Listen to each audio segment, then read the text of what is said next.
Hey everyone, thanks for listening to Sex with Emily. On today's show, I'm very excited to have Brooke Burke-Charvet as my guest. Brooke is the host of the Naked Mom podcast and a talented dancer, actor, model, fitness guru, and host.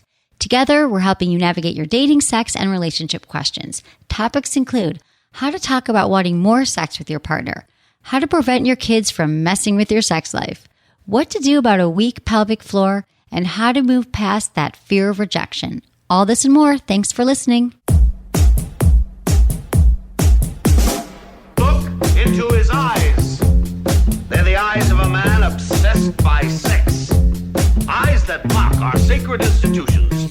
Bedroom eyes, they call them in a bygone day. Hey, Emily, you got a boyfriend? Because my man E here, he just got his heart broken. He thinks you're kind of cute. A girl's got to have her standards. Oh, my. Do women know about shrinkage? Isn't it common knowledge? What do you mean, like laundry? It shrinks? Can we not talk about sex so much? Are you kidding me? Oh my God, I feel so good. Being bad feels pretty good. But you know, Emily's not the kind of girl you just play with. You're listening to Sex with Emily. We're talking about sex, relationships, and everything in between. For more information, go to sexwithemily.com and check out everything we have going on the website. And you can also subscribe and review me in iTunes. I love when you do that. It's awesome. And you can also, it's really easy actually when you get to my website now because you can subscribe to the podcast, the newsletter, follow me on all social media. I'm actually responding to you guys a lot now. It's been like 12 years and I'm all over my snaps and my Instagram. I'm answering you. I am because I love you and I read everything. So you're going to be like, why didn't you answer mine? I'm trying to answer you all and tell you that I love you. It's all at Sex with Emily across the board. Instagram, Snapchat, Twitter, and Facebook.com/sexwithemily. Also at sexwithemily.com, I have a store, which is fun. So a lot of the fun, sexy things I talk about, you can buy at the store. And finally, sexwithemily.com/podcast. If your podcast provider, is that even a thing? Podcast provider, wherever you listen to your podcasts, I think a lot of them you only have like 100 or 200. Well, I've been doing this for 12 years. So if you go to sexwithemily.com/podcasts, I probably have like 5,000 podcasts there you can listen to in your spare time. That's really overwhelming, 5,000. Maybe I shouldn't say that. Maybe it's 2,000. I think if I knew that anything at 5,000, I wouldn't want to go. But let's just say that anything that you're thinking about in your brain that you want to know about, I've probably done a podcast about it. So I'm very excited for my guest today. We have Brooke Burke-Charvet here. Thanks for having me. Hi. I'm so glad you're here. I'm excited. Brooke, we've a lot of listeners. I came to learn. You are my student today. You are my student. Brooke is amazing. She's a podcaster. She has an amazing podcast. Is that what we are? Are we podcasters? Yes, you're a podcaster. That's kind of weird and kind of cool at the same time. Yeah. The Naked Mom. Podcaster. You are. Shit. You're TV host, among other things like TV host, actor, dancer, fitness freak, your booty burn. Is that what it's yes. Fitness freak / booty burn. How does that work? Well, booty burn is the name of my class, so it's kind of just like the brand now. But I do work out a lot, but I teach a class called Booty Burn. Can anyone anyone can come, and I kind of educate people along the way too on my social media. So I'm always putting up little videos. I saw your Instagram. I just watching your bum, like everyone else in the world. If they go to your social media, no. But listen, no excuses. Like you got to be able to knock it out and get it done at home. So that's the Booty Burn. But I love it. It's a passion of mine. Passion project. It's amazing. People love watching it. So yeah, podcaster. TV, you run Apprentice. I mean, you don't know what Brooke is. You've done a lot of crazy stuff. A lot of crazy stuff. And I'm glad that you're here. And I'm glad that we've recently met and connected around sex and podcasting. I'm excited because I also own modernmom.com. And I think that what you're doing is so uberly important to just open the eyes of women, mothers, parents, relationships, families, teens. It's a conversation that isn't happening enough. And so I sort of come to this with a real desire and commitment to educate people and also to help women just get over themselves and to get into more pleasure. And I've listened to a lot of your podcasts and I've learned a lot, and it's really good foreplay, by the way, everyone. It's fun, and right? I loved having you on my show. That was great. So modernmom.com, that's where you do. Yeah. So it's a parental destination with all things family and bloggers, recalls, information. It's kind of like a destination where you can go 24/7 to just learn. And we're not talking about sex there either. Like, we're not talking about sex enough in our country. We don't talk about sex enough, right? So I feel like for some reason, women feel guilty about that. And there's a lot of issues. Right. And we're in our own way. We are in our own way. We don't realize our capacity for pleasure and that it'll help us. It'll actually be happier. We don't understand our capacity for pleasure. Or we're withholding for that for some reason. So We don't love our bodies. I don't know. Self-confident. There's a lot of things that get in the way. A lack of confidence, a lack of comfort. Mm-hmm. Exactly. A lack of, and we think we're the only ones maybe suffering from things. So I think that I loved about your podcast because I did some binging. Thank you. I've listened to it a few times, and then before I knew you were coming on, like in last week, I listened to a bunch of them, and I was thinking about, you started about it. Not even a year ago now, right? I'm like 8 of them. Maybe I'm a baby podcaster. I binged on all of them, I think then. I listened to like 7 or 8. And I love that you had the PMS podcast.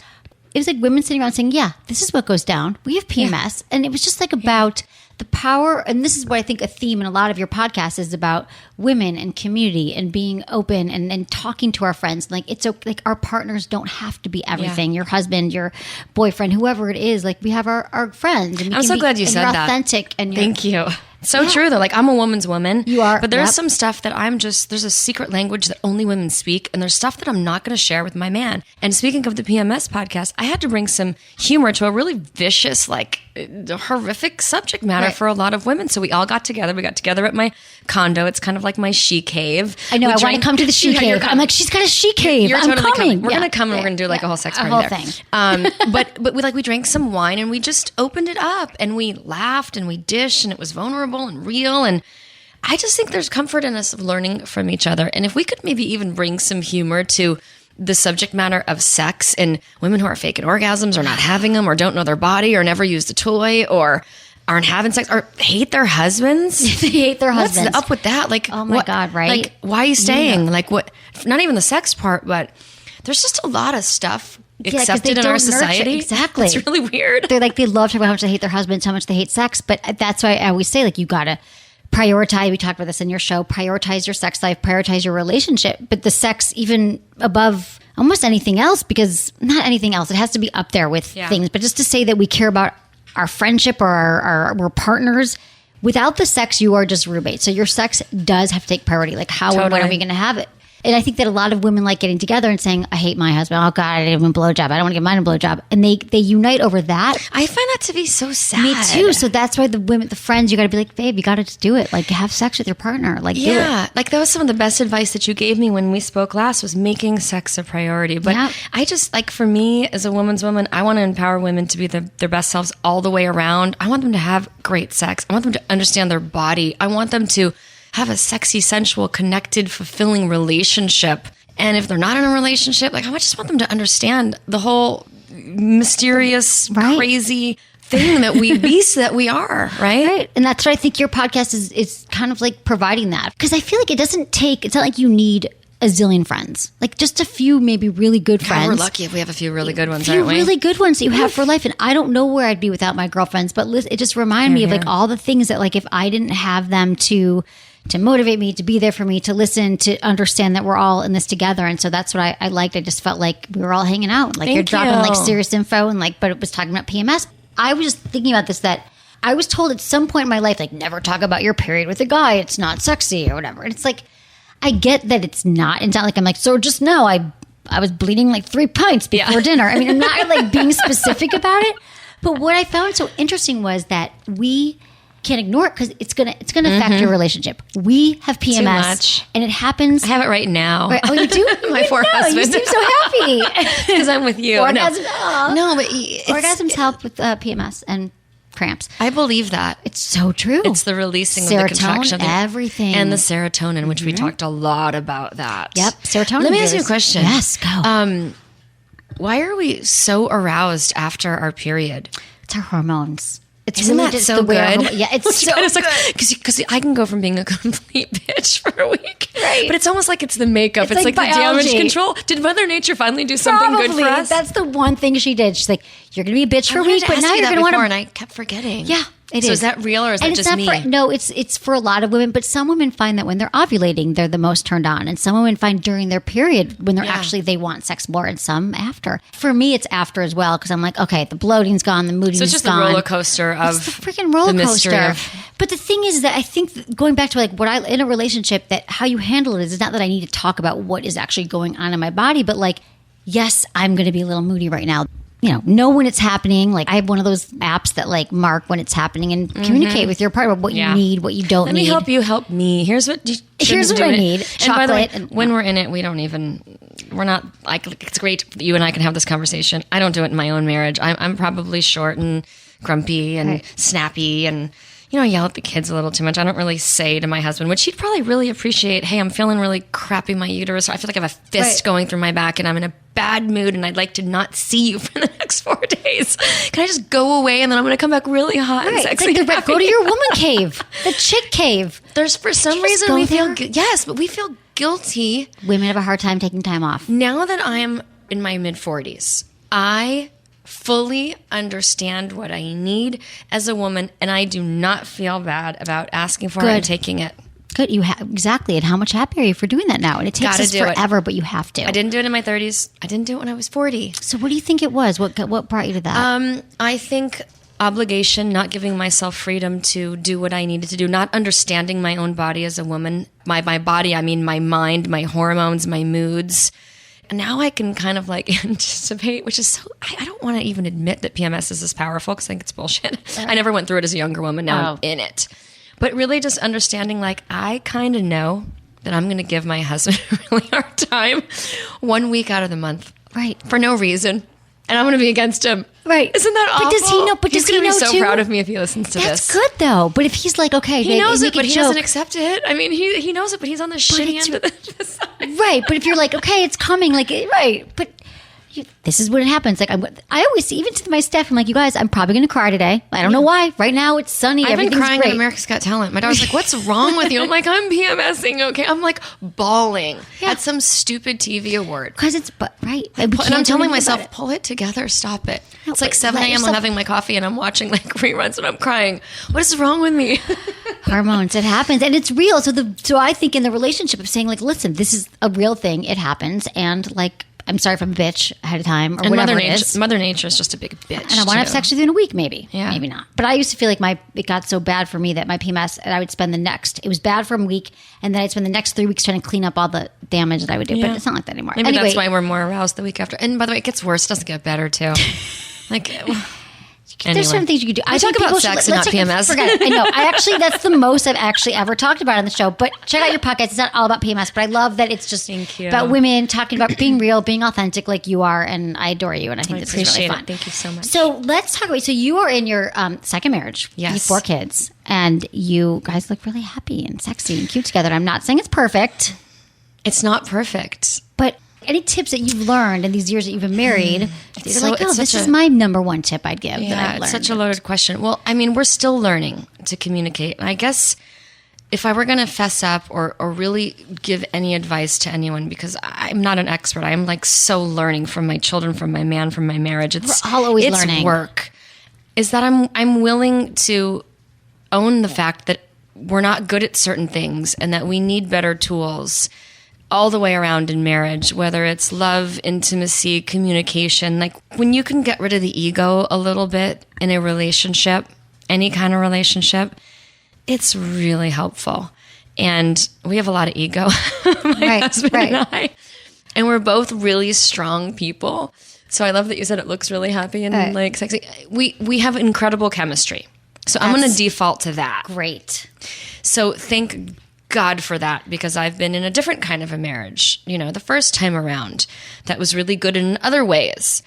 And I don't know if this is mature or not, but I can kind of default to finding our way back chemically, and not that that's enough, but we have that connection, which means that we are lovers and we're connected and we're not just business partners and parents and roommates, which you and I have spoken about before. And it's not always like that, by the way. Sometimes I want to kill him, and it's not like we fight and then we have this great makeup sex because I'm too angry usually to have makeup sex. We're not. Right. He wishes we had that, but we don't. But we have chemistry.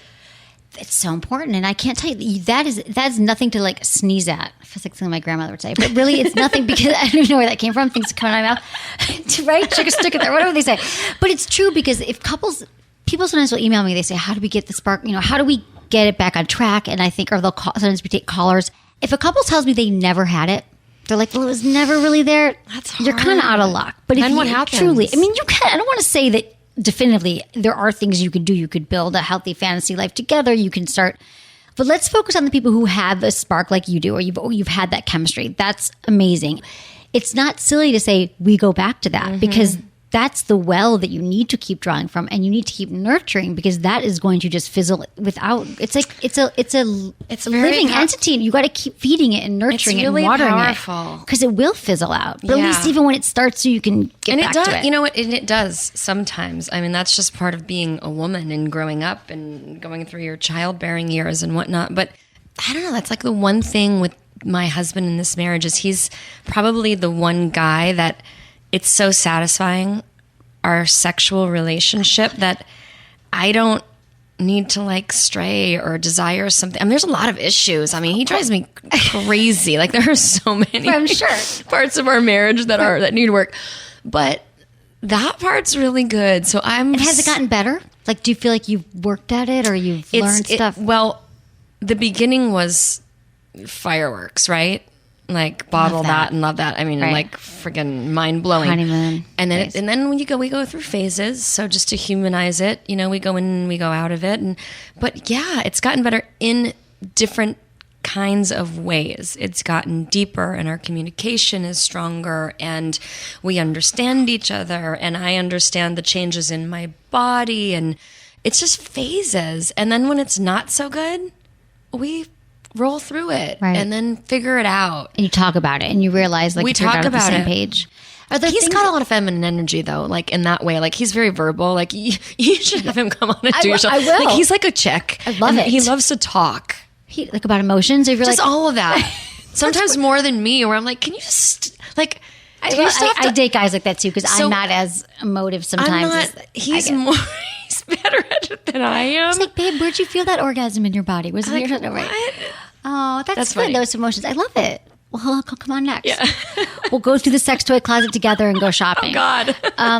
But no, I'm glad to hear that. And also, I know you guys just got back from vacation, and I just got back from vacation as well. Where were you? And I was in Hawaii. It was amazing. Nice. And I was thinking about, well, this is like, there's certain things with being in this industry, sex, that like, holiday time, it's like gifts. You get a million requests from reporters, like, what are your best gifts? And like, then there's like winter, like it's cold outside. Let's sit inside. How to have like cold weather sex. So now it's been vacation sex, right? The last few months, vacation Why sex. is vacation sex always good? Exactly. Well, this is the thing. And I had great vacation. And I'm like, oh my, now I talk about it. What's up with Okay, that? well, I was going to talk to you about this because I'm assuming, I mean, you guys. Well, I was and on you your vacation with kids. the kids. Right.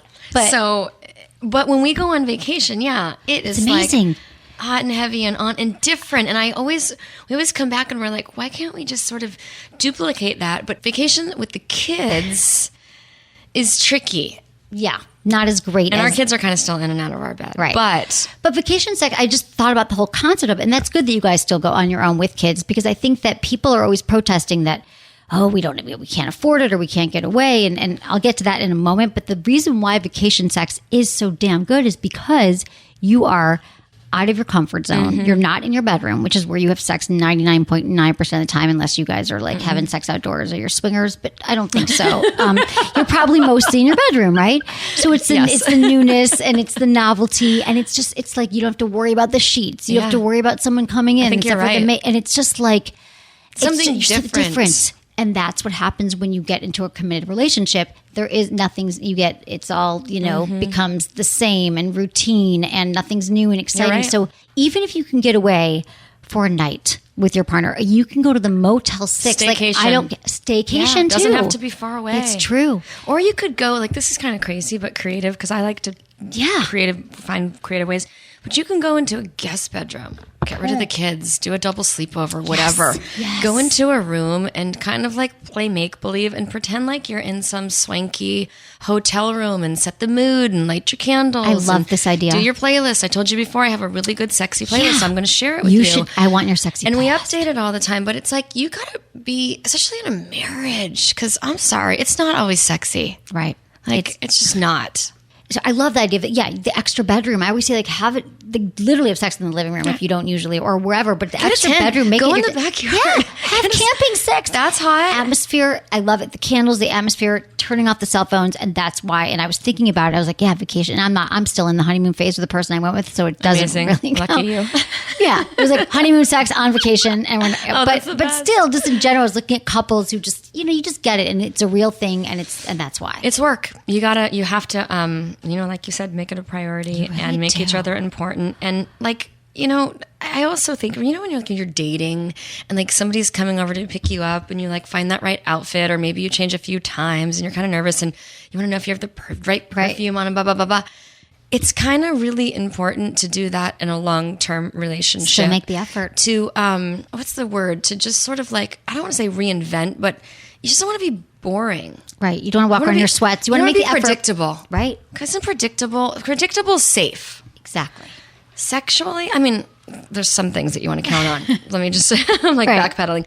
But being predictable all the time in a relationship, that's kind of boring. It is. You're absolutely right. Yeah. Oh, yeah. That's why what happens is we decide that we meet someone and it's new and it's different and it's exciting and everything's great. And then we decide we're going to become one. Let's lock this down. And what that means is becoming one.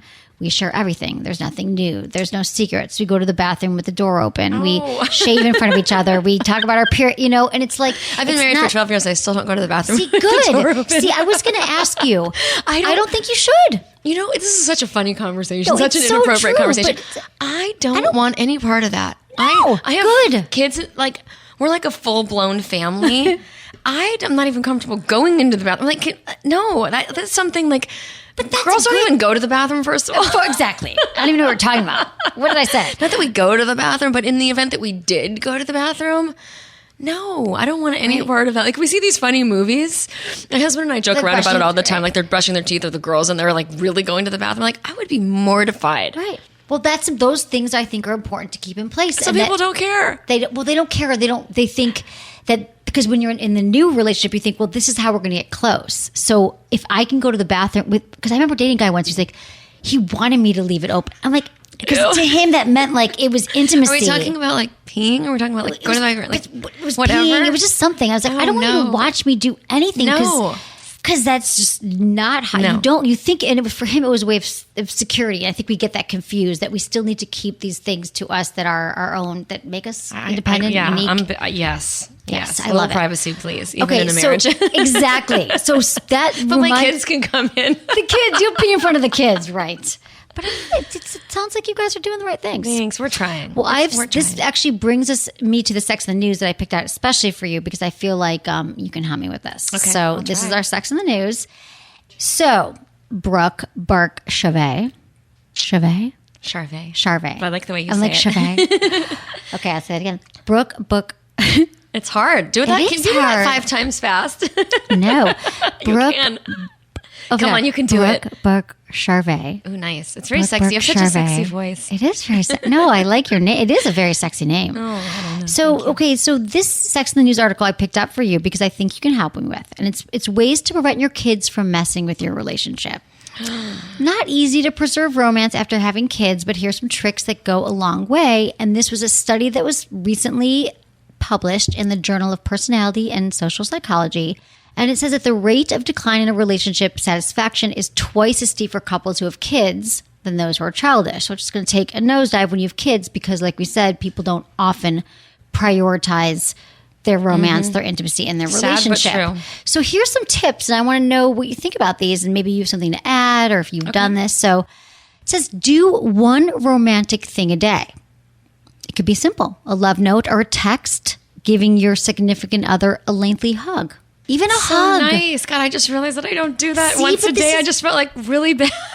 Do you know what The day's not over. Okay, you're right. Little tiny I'll bring you little home gestures. I'll send you home with a cock ring. No, just kidding. Would you? God, that would be huge. Can you imagine if I came home with that? I would be off the hook for like the month, the year. Right. He does know that I'm seeing you today, so Okay. he is expecting me to come home with you. No, that's a really sweet gesture, and I think that, you talk about everything and you have all this great like sex advice, but little tiny little gestures of appreciation, I think, go a long way. So yes, if I got a nice little message, or if I sent my husband just a random little, hey, I'm thinking of you and I love you and I think you're amazing. Right. He would be so filled up with love. And it's like, oh man, I'm not doing that. That's really easy stuff. Yes, I'm going to do that. So easy, right? And well, to lead up on that, it says make appreciate a regular part of your vocabulary. Yeah, totally. I appreciate you. Many couples benefit from regular expressions of validation and appreciation throughout the week. It can be as simple as saying, thank you so much for what you're doing. Huge. It means a lot to me, or I appreciate you. We need to hear it. Huge. I heard a great quote. What we appreciate appreciates. Yeah. So exactly. yeah, thank you goes a long way. And I'm talking like little stuff. Like, thanks so much for taking the kids, picking them up from soccer today because I got to go have coffee with my girlfriend. Amazing. We have all these expectations in relationships. Right. We do. We take so much for granted. We do, and we forget, and it feels good just to be. And whatever their love language is, you ever talk about the love language? Oh my God, that book. I'm obsessed with it. So that was a really big turning point in my relationship and in our marriage. Yeah. We were going through kind of like a bump in the road. And we both read that book, and we learned a lot about each other. And I would highly recommend everybody to check that book out. I did. I Five talked about it on the Languages of show. Love. I feel it's by Gary Chapman. And did we ever write about it? I think it's on the website. We have a blog about it. And I did a show about it. But it is great because typically couples have like two different. Usually there's two. But it's not the same often. Unfortunately. But It's how not the we, same. I'm not going to get into it because when I go off for an hour, but it is a great way for couples. But maybe their love language is like words of affirmation. Yeah, we're right. Words of affirmation. Yeah, that's what mine are. I'm like, tell me I'm hot. Mine are easy. I'm like words of affirmation and physical touch. I'm like, just touch me and tell me I'm hot. I'm easy. And if your partner's love language is touch and you're not touching him, but you're doing everything for like cooking and taking the kids to school and making this beautiful home and you like run the world, but you're not touching your partner, he is never going to feel loved. That's the thing. It's like great. Basic one-on-one. I mean, huge light bulbs went off when we both read that. Same. It's such an easy read too, you guys. I think it's on our website as well. You can check it out. And words of affirmation, need them. Physical, we all need them. Right? Some men don't. Some women don't. True. I love So, yes, them. thank you goes a long way. Right? Good tip. It's a good one. Okay, so then also, how about this? Show affection in front of your kids. Ooh, that's big. What do you think about that? I think I'm all for it. Some people are not. Some people are extremely uncomfortable with that. For me, I want my children, even my daughters, to grow up in a very loving, fulfilling, affectionate relationship. I want them to be touched and hugged and kissed, and I want their husband to dance with them in the kitchen. I want them to be like swooned. Right. But that's just like the silly, hopeless romantic. But that's good that they see that. I think that there are other couples that think, we got to shut this down. Some people die at the thought of public display of affection. My husband is very touchy-feely and affectionate, and sometimes it's interesting with the kids. Funny you ask, because my youngest daughter sometimes will be like, ew. Like if we're kissing, we don't like make out in front of our kids, but she'll be like, ew, you got, and we say to her, aren't you happy that your mommy and your daddy still like to kiss each other? Right. We're not like grossly kissing. No, I get it. You're modeling a healthy relationship. But even sometimes like, we kiss, we still make out. And my husband sometimes will even say, how do you think we made you? Like, yes, it's happening. We still like each other. Right. We kiss. I think that's so important. I don't know why people, I think because kids know what's going on. Like if they don't see it and you guys are never touching, you're never affectionate, I think it's some healthy. couples don't at all. They don't. And they're probably not doing much of it behind closed doors. They're like, well, I'm not going to start making out with you in the kitchen if we're not doing it in the bedroom. Yeah. So anyway, I think it's important, you guys. Don't hide it from your children. Also, make your romantic love as important as your parental love. So it's not about choosing one over the other.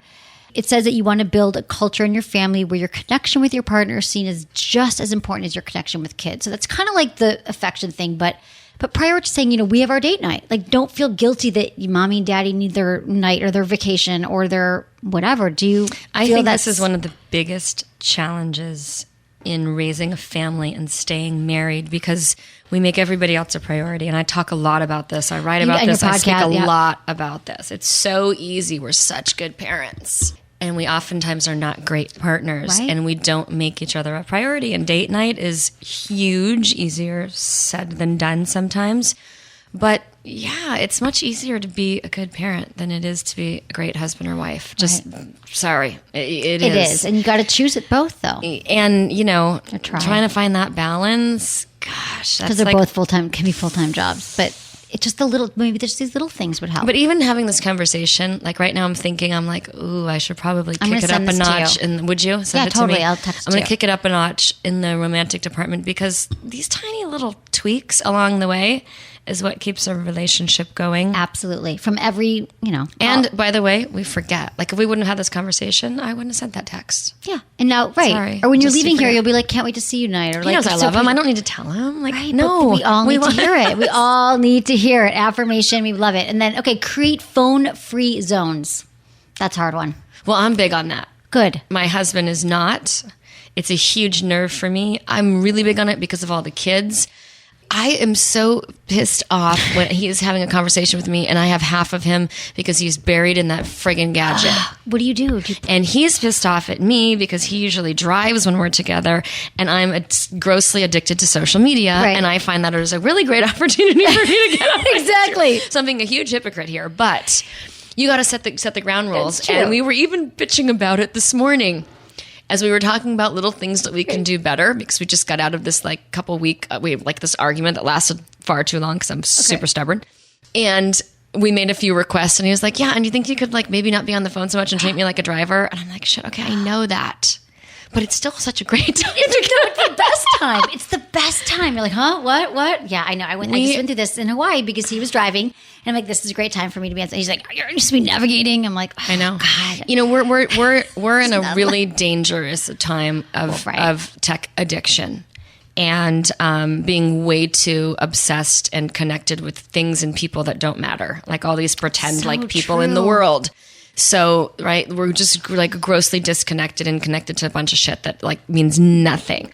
So, and then modeling that for your kids too. But then it's addiction. They talk about serotonin again. It's like the spike. You get your phone, you get the likes, you get the things. And it helps for defining career. people, and it's just you got to put it down. And I lost my phone when I was on vacation.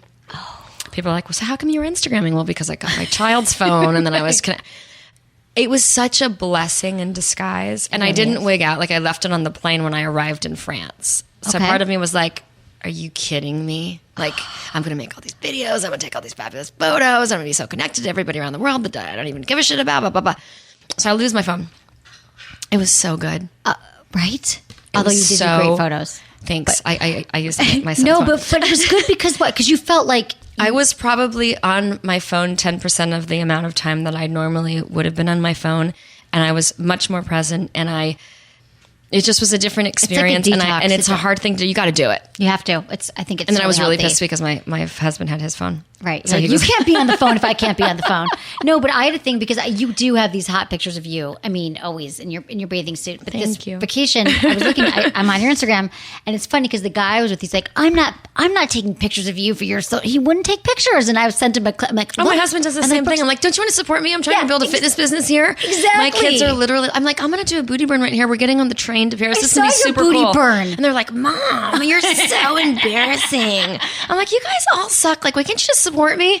Mom, no way. Like, this is a ongoing family conversation. I Exactly. annoy the hell out of them. because I can't do it on my own. I'm like, My I need girlfriend, a if I baby- was with you, we would have the best videos ever. I need friends that will do. My friends won't. We gonna need hang to out. go on vacation. I will support you. Let's I go. will.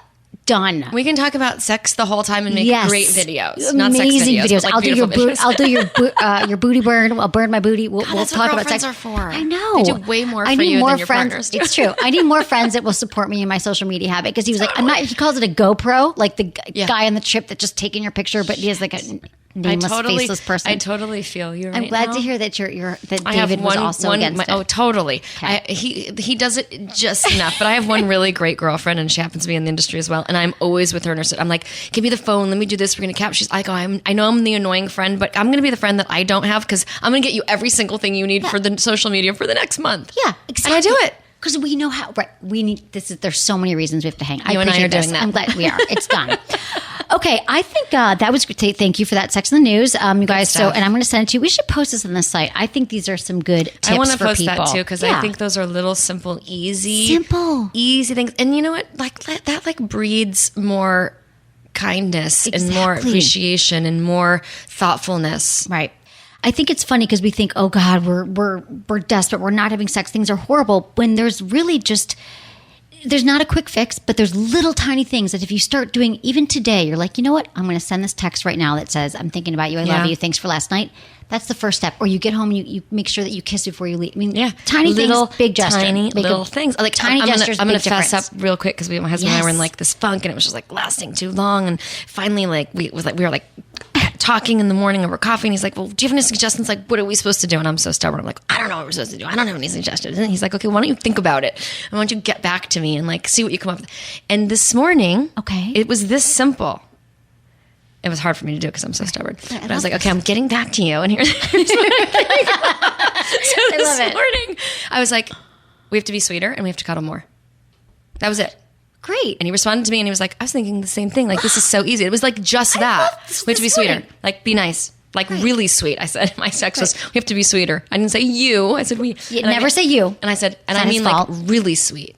And we have to cuddle more. So how do you think you would be really sweeter today? We're gonna move. You're gonna help send me that answer some text. emails in a I'm minute. gonna send that You're gonna text. see, this is so good, and I think everyone right now can think about that. Like, how could you be sweeter? How could you be a little more affectionate? Say something nice to your partner. Easy. It's easy. Okay, we shouldn't make sex should be fun, people. Relationships should be fun. Well, sex should be fun. Relationships take work, but it shouldn't be as hard as we make it. Okay, let's thank you, Brooke. We are going to answer some emails if you stick around. Yeah, love to. Thank you, everyone, for listening. Thank you for supporting our sponsors.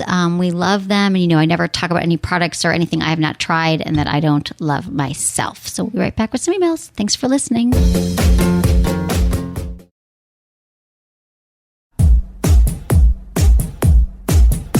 Hey, everyone. Thanks for hanging out. Thanks for emailing me. And thank you, Brooke Burke.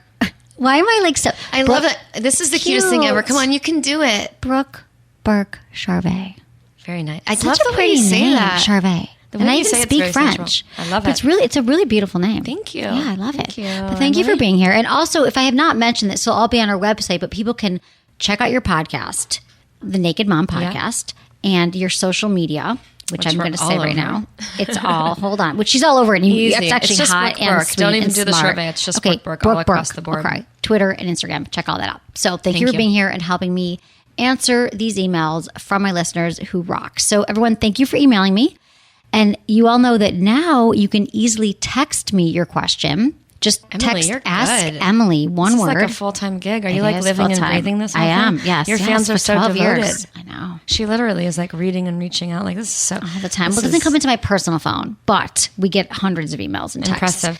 But I think that your texts we might pay more attention though. They might jump to the top because we have so many emails. I don't know. Just try it, you guys. It's 797979.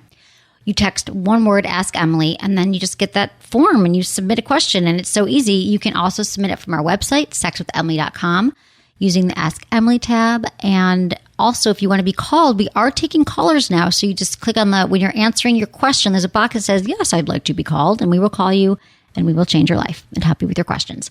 As always, include your information that helps me, your age, where you live, and how you listen to the show. Ready? Good stuff. I love that you're here helping me with this. I'm going to call you with random questions throughout the week. You got my number. Hey, Emily, thanks for a great and entertaining show. My question, like many others, focuses on the lack of sex in my relationship. My wife and I have been together for about 10 years, and we have twins who are a few years old. For the first 2 years, we had sex pretty much as often as possible. However, it's been a steady down spiral, and now we're having sex about 2 times a month. Obviously, I want more. Every time we talk about it, she ends up taking the blame and getting angry or sad. The good news is we've talked about porn and even watched porn together, though were both shy about it in the beginning. The problem is my wife thinks she needs to be turned on and ready to go immediately. She doesn't seem open to flirting, foreplay, or slowly getting turned on along the way. I want to be intimate more often with my wife, even if it doesn't lead to sex. How should we proceed to talk about this? Please help us make our everyday life hot again. Thanks for your show and your work, David, 30, Norway. And he listens at work. I'm always people listening at work. I'm like, are you more productive, less productive? Okay. P.S. We both masturbate from time to time, but my wife feels like she isn't supposed to, and all that intimacy should be with someone else. It should be with her. Not sure this is a contributing factor. So let me back. This is an interesting question because typically women, we say that women, that need more time to be aroused and to be turned on and want foreplay. And he's saying that she doesn't want the sex. They have twins. As we know, when you have kids, your sex drive can just, take a nosedive. You're worried about the kids.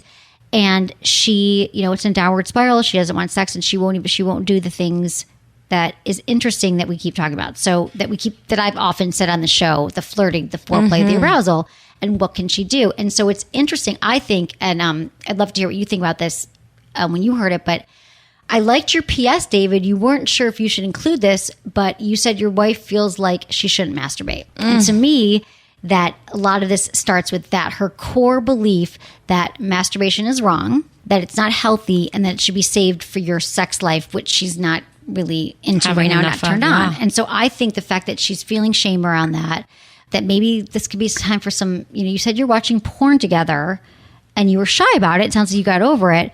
But, I mean, it sounds like maybe there's some guilt associated because they're not having enough intimacy together. So she's feeling like she shouldn't be masturbating and self-pleasuring herself, which actually would probably be good. But he also said that she gets angry. And for me, like my initial thought with that is that's your sort of defensive. And I think he said the twins are too. Mm-hmm. So, okay, she's rolling out of her reproductive years, clearly exhausted, and twins, come on. So it's probably the last thing on her mind. And now he's got another request, which, by the way, thank God he has it. And he's even taken the time to write to you. Right. Amazing. I give this guy so much credit. And he's so open and so in tune with what's not happening. But it just sounds like she's, reacting and probably not able to even like hear it and take it in and figure out how to make it better. Right. Like, that's when you get angry. Right. Like, I go through that with my husband all the time too. Somebody makes a request, you're feeling less than, you're feeling not capable, you're overwhelmed, and then you're pissed. And also like hormones after two. I mean, it could be normal. It is normal. The cycle of having two kids, and I mean. But I love that he's even writing and trying and suggesting and asking, and clearly it's important enough that he wants to do the work. Exactly. I love that you want to do the work here. I know. Here's the thing, David. There's a lot going on here. First of all, we both love you. Brooke and I were so happy that you wrote in. This really is amazing. impressive. And I feel for you because you're trying really, really hard to talk to her. You've been together 10 years. First of all, she's got twins. You guys have twins. It could be her hormones. She might be depressed. She might be exhausted. Yep. There's a lot going on. I'm wondering if she's gone to the doctor, get her hormones checked.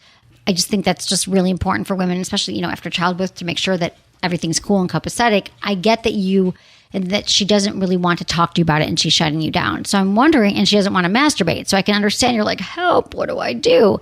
And so maybe and I'm not sure if it's your tone, because a lot of times it can be tone, like, let's just have sex, or why aren't we having more sex, or let's watch porn. It just sounds like she's shutting you down. So maybe you need to soften the tone, and maybe your tone and the approach has to be like, I just want to see you turned out. Like, I want to see you have enjoyment. So it could start with giving her a massage. I mean, I think when we talk about bringing intimacy back to a relationship, it sounds like there's no sex right now or intimacy. And so I think it's really helpful for couples sometimes to take sex off the table. So be like, you know what? I don't even care if we have sex. Let's just reconnect intimately. So maybe you give her a massage, a foot massage, set the atmosphere, get a babysitter, turn off the phone, and create an environment where she feels nurtured and she feels taken care of. And maybe she'll be able to open up then about what she wants. Because if she feels like you're going to want sex and you're going to want a blowjob and you're going to want all these things, and she just feels like she probably can't give to another person because she's got the kids, and it just might be like another thing. So I feel like maybe flipping it and just kind of being nurturing towards her and kind of just saying, I'm here for you. That sounds really good. And maybe, tell me what you think, Emily, too, but maybe even just partnering up in the reality of the dynamic of the relationship has changed. We have, two very important people now that we're caring for. We're exhausted.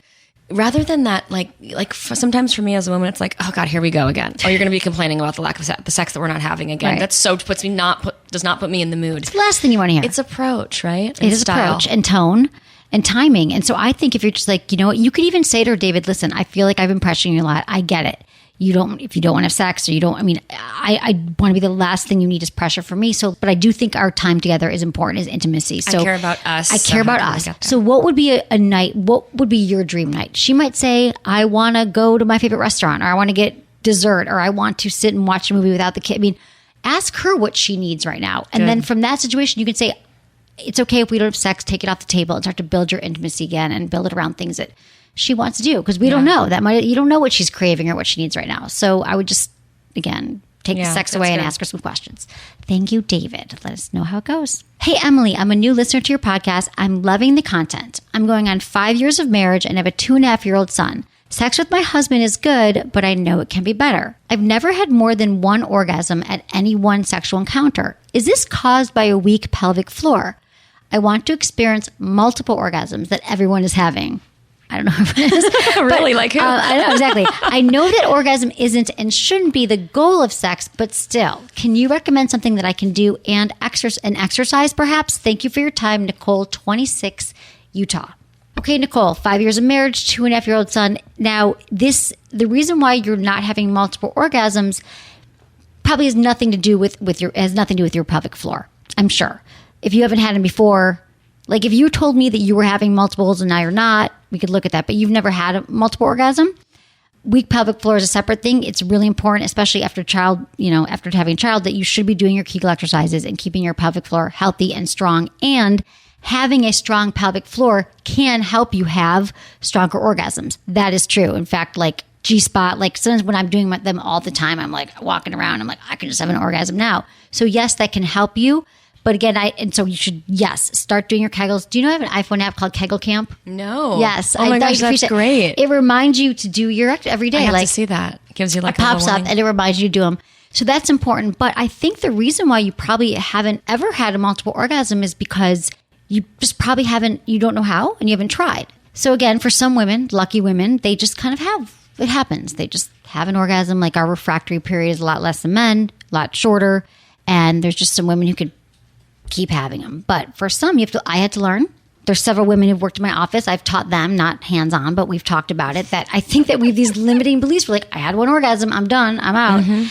A lot of it will happen probably during masturbation. So Nicole, if you have time to masturbate or if your partner's on board, you guys can experiment together.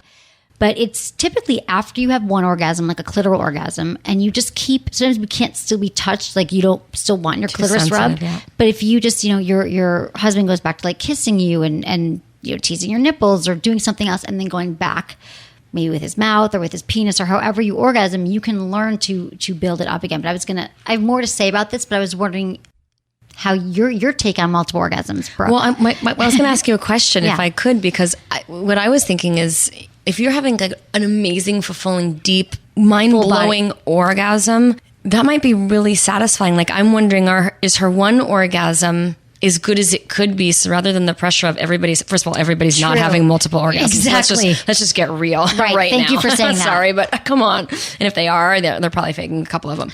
But if you focus maybe on just making that any orgasm just unbelievable. Like personally, I don't know that I don't really need to have. No, right. You're like, I'm wiped. Right. I'm pretty satisfied.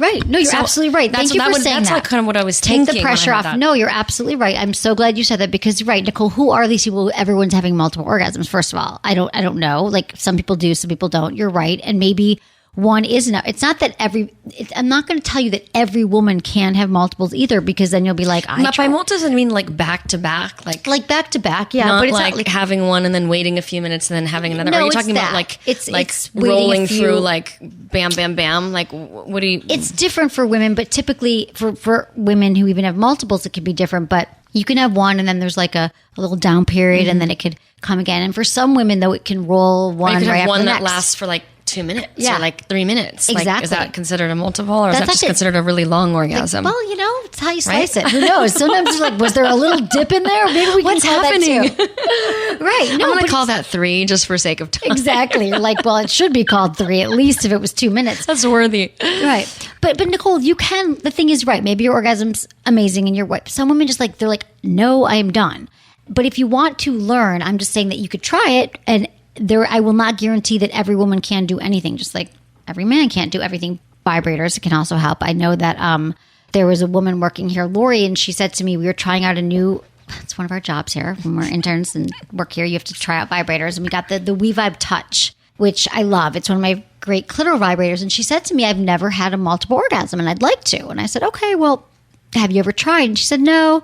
I mean, I've kind of tried, but I'm masturbating, but I don't know. And again, like whenever we have these goal-oriented things with sex, oftentimes they don't work because I think like what you said is right. kind like, of can in we your just take head, the pressure off? Yeah. You're so in your head, like it probably won't happen. But that said, I said to her when she went home, I said, listen, just, I gave her the basic that after you have one, you don't just like roll over and like get on your phone. You can say, okay, I'm feeling the sensation, I had an orgasm, and then just keep pleasuring yourself, play with your nipples or just start to, whatever it is, think your sexy thoughts that turn you on. And then you kind of go back down to your clitoris or your G-spot and get turned on again. But what happened was I'd given her this vibrator, and the next day we were doing a review on it, and she came in and I said, so how was it? And she said, I had 5 No orgasms. way. Yes, it's a great vibrator.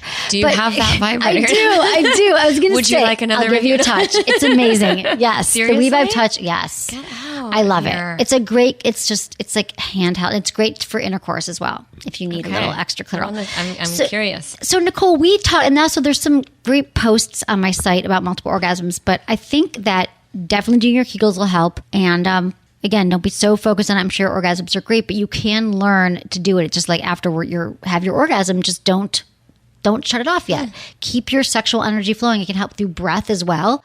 So that's the other thing, is that breathing deep and staying in your arousal and just letting that energy after your orgasm, just like kind of breathing and letting it keep the sexual energy. I sound so like Northern California, but like letting that energy, like keeping it alive in your body can also help. So there's a few different practices.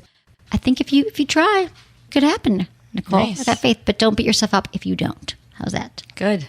Hi, Emily. I'm a 32-year-old man who's never been very comfortable talking to women or people in general, for that matter. I grew up as a scrawny, awkward kid, and I've never been able to shake that image of myself. I constantly have people telling me how handsome I am, or assuming that I have no trouble with the ladies, when in fact, I've had a paralyzing fear of rejection for as long as I can remember. How can I get over this? Thanks for your time and all your wisdom on this podcast. Drew, 31, San Francisco. Oh, this is deep. I know. This is a big one. It makes me sad hearing that. I hate the thought of considering someone not having self-compassion and self-love and confidence. I mean, and I know, it's tough. Especially when he's getting all these compliments and you can't take it in and feel it and believe it. Right. It's confidence. It's a like cultivating our confidence for men and for women is like the most important work that we can do. And my heart goes out for men, because I get a lot of emails from this. And I hear from a lot of listeners who, especially men, I mean, I feel my heart goes out to them, because there is so much pressure on guys to make the first move, to ask a woman out, to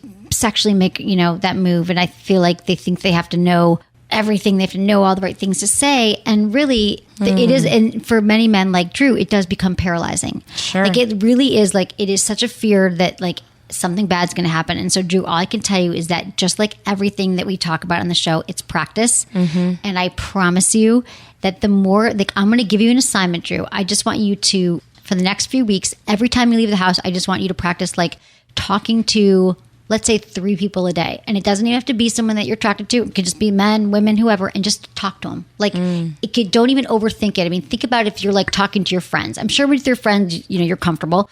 So think about if you're waiting in line at Starbucks, you're like, has this always been this long of a line? Or have you tried their new unicorn? Is that thing still around? Their unicorn smoothie? No, whatever the hell it is. I haven't tried it. They have a smoothie. They have a s'mores one now. Just it's baby steps. Baby steps of practice, because dating and talking to someone, it's a muscle. So that the practice of approaching and talking and building conversation is not something that we're born with. Just like talking about sex is something that you have to learn. And so I think that I want you to just to like start, even if it's people at work, talking to them, having a conversation, listening, and it'll get easier. It just will. Yeah. And you have to realize too that when you get rejected, which you will, Drew, we all get rejected. You're not going to die. You're going to be fine. You're going to get, you're still going to live. It's that one wasn't meant to be anyway. Exactly. It wasn't meant to be. And you're going to learn from all of these. And it sounds like you have a lot of great friends around you who are supporting you. It's just, I feel like for you, it's like ripping a Band-Aid off, Drew. Like just start doing it. You know what I was thinking about? I do this when I teach my booty burn class, and I do this when I end every class. And I do this for a lot of women who don't have self-confidence. Yeah, how do you do this? And I say to them, if you feel uncomfortable in this exercise that I give women in my class every day, I go, you have to do it even more than the confident woman. So here's sort of how it works. It's a quiet, personal compliment that you give yourself every day. And you have to think it. You have to saturate yourself in compassion and love. So it could be anything like, I don't know, Drew, like you give yourself a personal compliment, something about yourself. You have to find something, one thing a day. I'm a great friend, or all I need is within me now. I always say that to myself. Like all I need, like I don't need anything else outside myself. And you say it to yourself, and then you believe it. So you take it in, you say it, nobody else is going to hear it. So there's like no shame in this. And then you believe it. And you make a practice every single day to give yourself one compliment. And then soon you start to really have a sense of self and appreciation and self-love.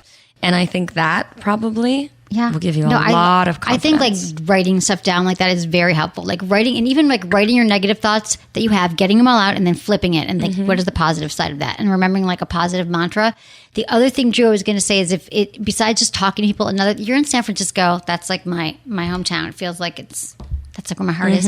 But I feel like, Drew, you know all those invites you get, like the Facebook invites or whatever it is? I want you to say yes also to every invite you get for the next month and just go. Because these are parties. These are friends of yours or friends of friends who are having events. So these aren't even strangers.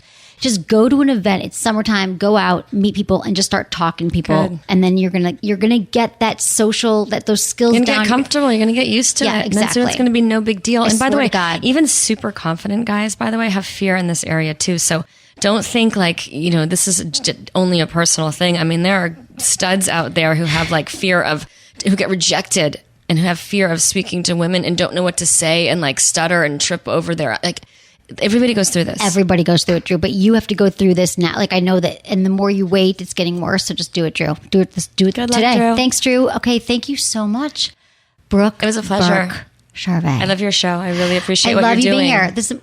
I appreciate what you're doing. You're Thank you for helping being a lot here. of people. I'm doing my best. Thank you you. for being here. This was very helpful. I love your advice. Everyone check out your podcast, the Naked Mom Podcast. Thank you. And this is all also available on my website. Are we all good here? I love my team. I love you all. Thank you so much. Thanks everyone for listening. Was it good Thanks for you? for having me. Thank you. Email me feedback@sexwithemily.com.